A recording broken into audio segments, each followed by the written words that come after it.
चलिए भारत के इतिहास के एक ऐसे 5 साल के दौर में चलते हैं जिसने आप कह सकते हैं आजादी के मायने ही बदल दिए। ये सिर्फ कोई छोटा मोटा बदलाव नहीं था, ये एक क्रांति थी। अच्छा, तो ये पूरी कहानी शुरू होती है एक कमीशन के आने से और फिर पूरे देश के उसे सिरे से नकार देने से। चलिए देखते हैं कि कैसे एक जो संवैधानिक बहस होनी थी वो देखते देखते पूर्ण स्वतंत्रता की एक जबरदस्त मांग में बदल गई। तो बात है नवंबर 1927 की। ब्रिटिश सरकार ने भारत के भविष्य पर फैसला करने के लिए एक कमीशन भेजा।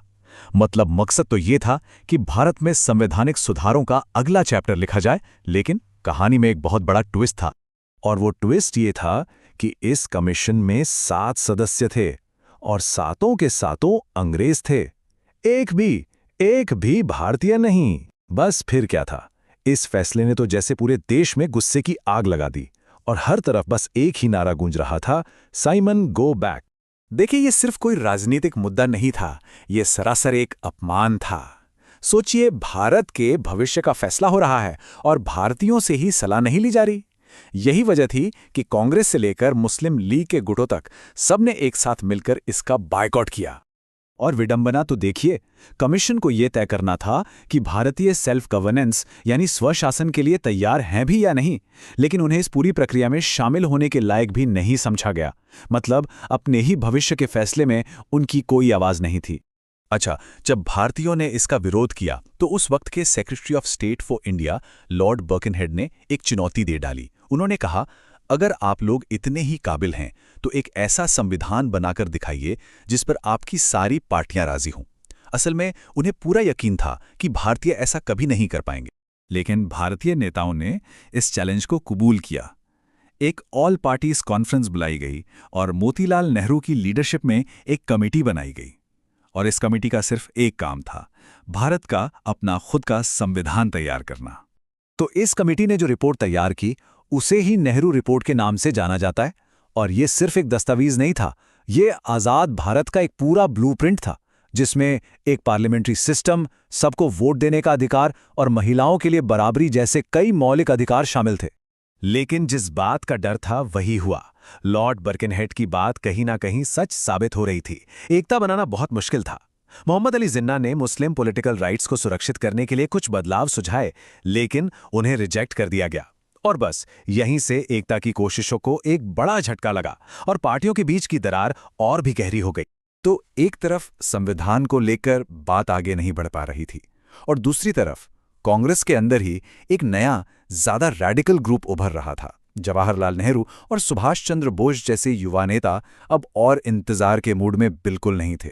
वो कुछ बड़ा चाहते थे और यहीं से कहानी ने एक बहुत ही ड्रामेटिक मोड़ लिया। आप देखिए कि सिर्फ एक साल में कैसे सब कुछ बदल गया। दिसंबर 1928 में कांग्रेस ने अंग्रेजों को 1 साल का अल्टीमेटम दिया कि वो भारत को डोमिनियन स्टेटस दे दें। लेकिन जब वो 1 साल की डेडलाइन खत्म हुई तो दिसंबर 1929 में लाहौर सेशन में गोल ही बदल गया। अब डोमिनियन स्टेटस नहीं बल्कि पूर्ण स्वराज की मांग की। और इस नए लक्ष्य की घोषणा भी क्या खूब हुई। 31 दिसंबर 1929 की आधी रात को रावी नदी के किनारे जवाहरलाल नेहरू ने तिरंगा फहराया। ये सिर्फ एक झंडा नहीं था, ये आने वाली पूर्ण स्वतंत्रता का ऐलान था। तो ठीक है, लक्ष्य तो अब तय हो चुका था, पूर्ण स्वराज। पर सवाल ये था कि इसे हासिल कैसे किया जाए, और इसका जवाब था महात्मा गांधी के पास। उन्होंने एक राष्ट्रव्यापी नॉन वायलेंट सिविल डिसोबीडियंस यानी सविनय अवज्ञा आंदोलन का प्लान बनाया। लेकिन देखिए, गांधी जी ने हमेशा बातचीत का दरवाजा खुला रखा। आंदोलन शुरू करने से ठीक पहले उन्होंने वायसरॉय इरविन के सामने 11 मांगों की एक लिस्ट रखी और इन मांगों में आम किसानों की परेशानियों से लेकर बड़े बड़े राष्ट्रवादी मुद्दे सब कुछ शामिल था। लेकिन वायसरॉय की तरफ से कोई पॉजिटिव जवाब नहीं आया। तब गांधी जी ने कहा, मैंने घुटनों के बल झुककर रोटी मांगी थी और बदले में मुझे पत्थर मिला। साफ था, अब बातचीत का समय खत्म हो चुका था। और इस संघर्ष की शुरुआत हुई एक बहुत ही साधारण लेकिन उतनी ही शक्तिशाली चीज से, नमक। 12 मार्च 1930 को गांधी जी और उनके 78 साथी साबरमती आश्रम से 240 मील दूर दांडी के तटीय गांव के लिए पैदल निकल पड़े। मकसद, अंग्रेजों के बनाए नमक कानून को तोड़ना। ये सिर्फ एक मार्च नहीं था, ये एक चिंगारी थी। जैसे ही गांधी जी ने दांडी पहुंचकर नमक कानून तोड़ा, पूरे देश में सविनय अवज्ञा आंदोलन की आग जंगल की आग की तरह फैल गई। और ये आंदोलन किसी एक जगह तक रुका नहीं रहा।